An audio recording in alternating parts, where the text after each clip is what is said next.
Hey everyone, welcome to Azuria Place. My name is AJ, and today we're going to start our journey through the Galar region in this Egglocke challenge series. The rules for this challenge are as follows. We get one Pokemon per route, which we trade for an egg, and if any of our Pokemon faint, we can't use them for the rest of the run. We won't be allowed to use items in battle, but held items and items outside of combat will be allowed. The battle style will also be on set for the entire run. We start off our journey with our lovable rival Hop, barging into our house to let us know his brother, the undefeated champion, is coming to town. He then rushes off to meet him at the station, and Hop asks Leon what Pokemon he's brought for us today. We're introduced to the 3 starter Pokemon, Grookey, Scorbunny, and Sobble. We grab a Grookey, call him Cheeky, before we get into our first battle with Hop. Hop starts off with Wooloo, and we send out Cheeky with only his 2 moves, Scratch and Growl. However, Wooloo proves to be no trouble at all. Hop then sends his newly acquired Sobble into battle, and after defeating Wooloo, we have learned how to use our little branched poke. 2 branch pokes make quick work of Sobble, and we head off to the slumbering world to save a runaway Wooloo. On our quest, we run into a mysterious Pokemon. We engage in battle, and Hop stands behind us doing nothing, and our branch pokes pass through the mysterious wolf, dealing no damage.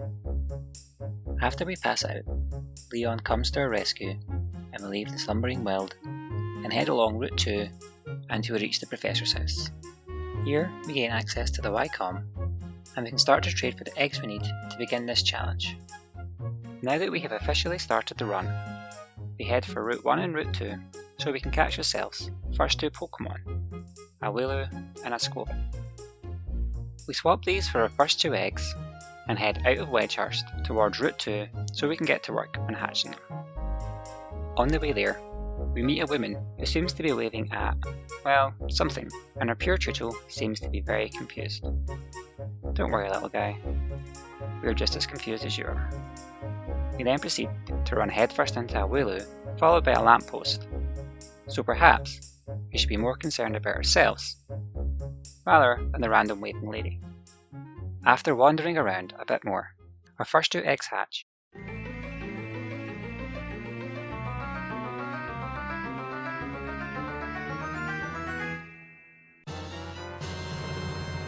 And they turn out to be a Grubbin that we nicknamed Jaws, because his Pokedex entry mentions his powerful jaws, and a Vanillish that we nicknamed Elsa. Creative, I know. We then use Grookey to level our new Pokemon up to level 5 before we trade him in for a 3rd egg, which turns out to be a Feebas that knows the move Dragon Breath. Not quite sure how I feel about that one. Now that we have our starting team assembled, we head off to Wedgehurst Station, where we run into our friendly rival, Hop. Unappreciative of the gift his brother so lovingly gave him, he passes a TM for Swift onto us. We then hop onto the train with Hop, and our best friend's chat is so bad that we spend the journey staring at our phone. I'm sure we've all been there at some point. The train then gets delayed, and Hop convinces us to take a stroll through the wild area so we can catch some more Pokemon. The Professor's granddaughter Sonia then catches up to us to let us know she's on a quest to uncover the mysteries of the Galar region. While in the wild area, we take this chance to catch another 2 Pokemon from the Rolling Fields and East Lake Axwell. We trade these in for 2 Dew eggs, and they hatch into a Tyrogue that we call Dwayne after the rock, because I couldn't think of anything else, and a Majoras that we call Calyx, which is a part of a flower at the base of the petals. At this point, I decide I should come up with a more solid naming convention for my team, rather than the random mismatch I've been using so far. Based on the sounds you've been hearing so far, some of you might have guessed that I decided to name the remainder of my team after characters from the Legend of Zelda franchise. So we head off to the Dapple Grove, where we catch an Oddish that we trade for an egg that hatches into an Oddish. Well, that seemed pointless.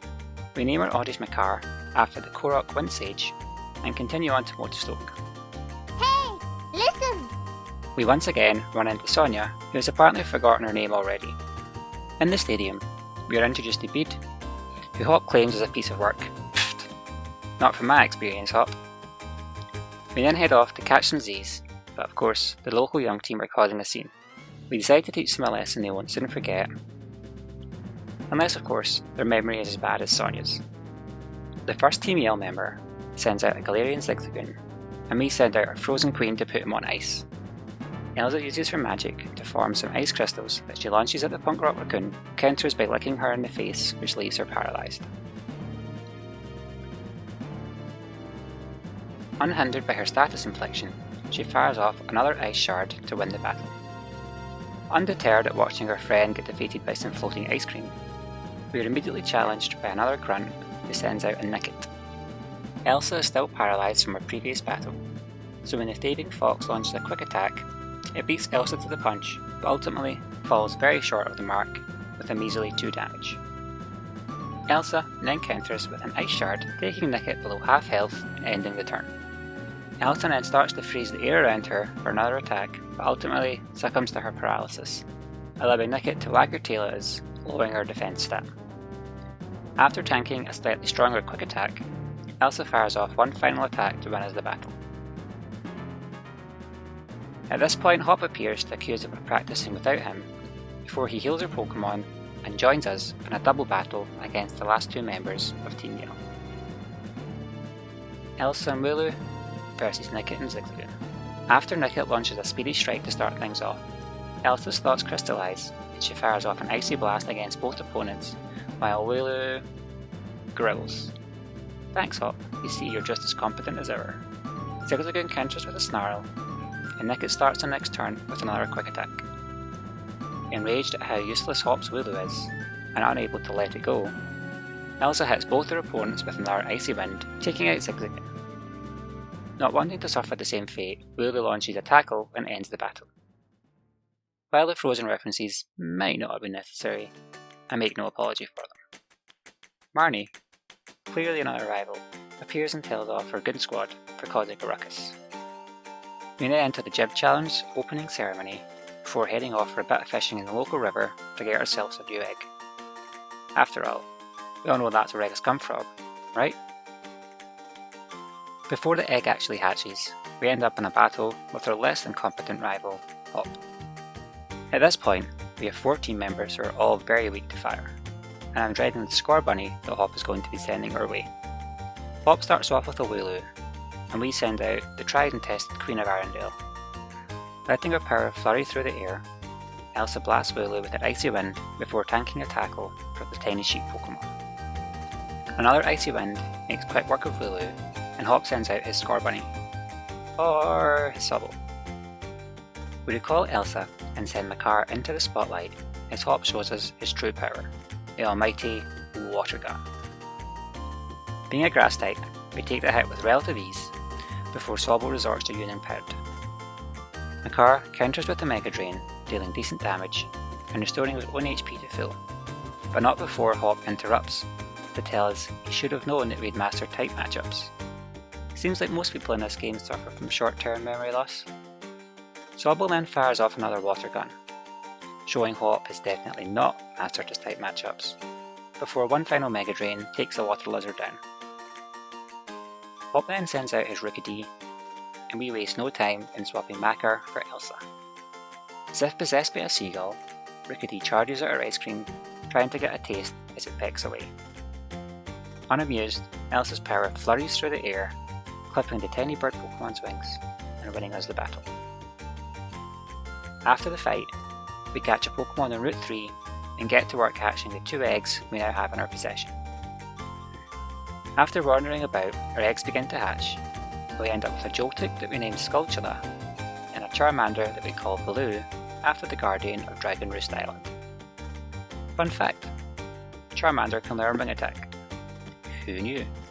I'm not quite sure what he uses his wings, or if he just runs around pretending to be an aeroplane, but Blue the Charmander has some secret wing power. On Route 3, we swat aside the trainers with relative ease, until we meet Schoolboy Peter, aka the Demon Child. Peter starts off with a Sizzlipede, and we start off with Makar.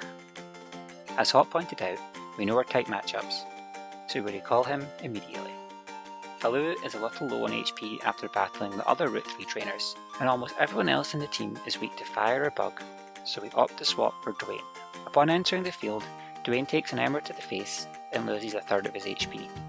It's at this point we realise the mistake we have made. These moves are trash. We opt to make the best of a bad situation and fire off a fake out, causing a flinch. Knowing we can take another ember, we decide to use counter just in case we're hit with a physical move rather than ember, and we are. However, that move just happens to be wrap, so now we can't swap Dwayne out, and we can't heal him since we can't use items in battle. Uh-oh. The battle continues back and forth as Dwayne counters bites and wraps until we are both at the tiniest amount of HP. Unfortunately, Dwayne falls short and becomes literal bug food as one final bite takes him out of action for good. We send out Valoo, who uses his invisible wings to take revenge for his fallen teammate. Peter then sends out a Dottler, but a couple of wing attacks are enough to take it down and end the match. First team member down. At least it wasn't a huge loss. Sorry Dwayne, not sorry. Filled with rage at the loss of his comrade in arms, Charmander evolves into Charmeleon and we head into the Gather Mine. We run into a trainer who's looking for some items. There's one literally right there. How did you miss it? Looks like someone should have gone to Barnard Castle for an eye test. We continue through the mines and run into Bede, who warns us to stay away or we'll face a beating. Yeah right. We ignore his threats and push on through the mine looking for a fight. Knowing Bede uses psychic types, we rearrange our team and bring Skulltula to the front of the pack. Let's do this.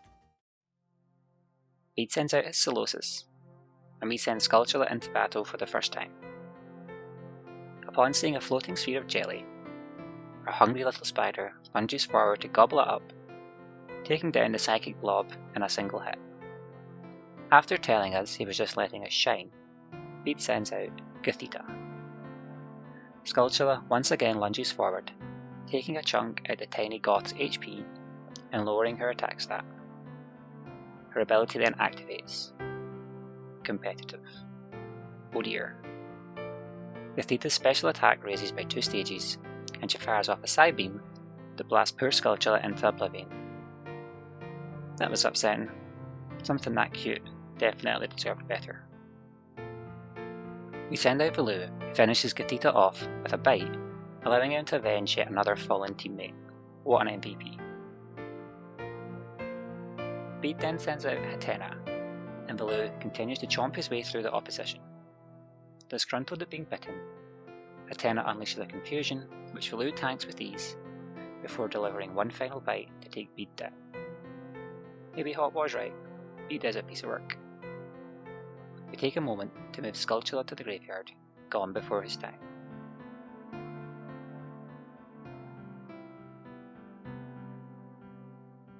On Route 4, we catch a Pumpkaboo, and Bidoo, now bursting with happiness despite her current heartbreak, evolves into Roselia. We then hatch the eggs we collected from Route 4 in the Gather Mine, adding a Milcery called Lon Lon after the ranch from Ocarina of Time, and a Heatmore called Bokoblin to the team. Hey, listen! We have another chat with Sonia, who tells us all about the Darkest Day, before giving us 2 revives. Thanks Sonia, a little bit too soon. We then head to the Forest Temple, Grass Gym, where we take on Phantom Ganon, also known as Milo. Milo sends out a Gossifleur, and we lead off with our newest team member, Bokoblin. Dynamax energy flows into a wishing star, and the battle gets underway. Bokoblin starts off with a bug bite that chips away just over half her opponent's health. Gossifleur then counters with a magical leaf, before another bug bite incapacitates the flowering Pokemon and leaves Milo with just his ace. Milo then tells us he is as tough as weeds and sends out Gossifleur's big brother, Eldegoss. Knowing we have him on the ropes, Milo summons the Dynamax energy from within his wishing star and supersizes his Eldegoss. Knowing the increased damage potential of Dynamax Pokemon, we also call upon our own Dynamax energy to supercharge Bokoblin. We start praying he now doesn't mistake us for a Durant, as I doubt being eaten by a giant fiery anteater is going to be pleasant. Eldegoss fires off a max overgrowth, dealing decent damage, setting up grassy terrain, allowing both of us to get some residual healing at the end of each turn. We counter with a max Flutterby, as it reduces the opponent's special attack by 1 stage, and should allow us to take some extra punishment. On the following turn, Milo calls for a max strike, which deals significant damage to Bokoblin and lowers her speed by 1 stage. However, some of the damage dealt is then recovered by the Orin Berry that we gave to Bokoblin before the fight. Unfazed, she counters with another max Flutterby, reducing Eldegoss below half health and netting us an hour drop to his special attack stat. The following turn plays out like a repeat of the first one, with Eldegoss opting to attack us with a max overgrowth, bringing us down to just 20 HP. We opt for a different tactic and launch a max flare, which makes direct contact and brings Eldegoss down to a slither and sets up the sunlight to boost the power of our fire typeness. In hindsight, maybe we should have done that from the start. Now that we are both normal size, we recall Bokoblin and send Valoo to finish the fight. Again, in hindsight, a Sucker Punch would probably have done the job, but what can I say? I'm dumb. Valoo launches an Ember at the Cotton Bloom Pokemon, winning us our first gym badge in the Galar region.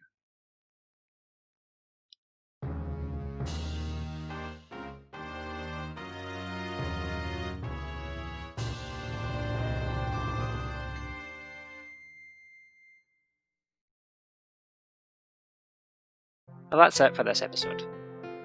We had many ups and downs, and unfortunately we lost poor Skulltula and got a painful reminder when Sonia taunted us with her true revives. If you enjoyed the episode, make sure to like and subscribe, and join us next time where we'll be battling Hop, continuing our gym challenge with a battle against Nessa, and getting a shot at revenge on Beat. Until the next time.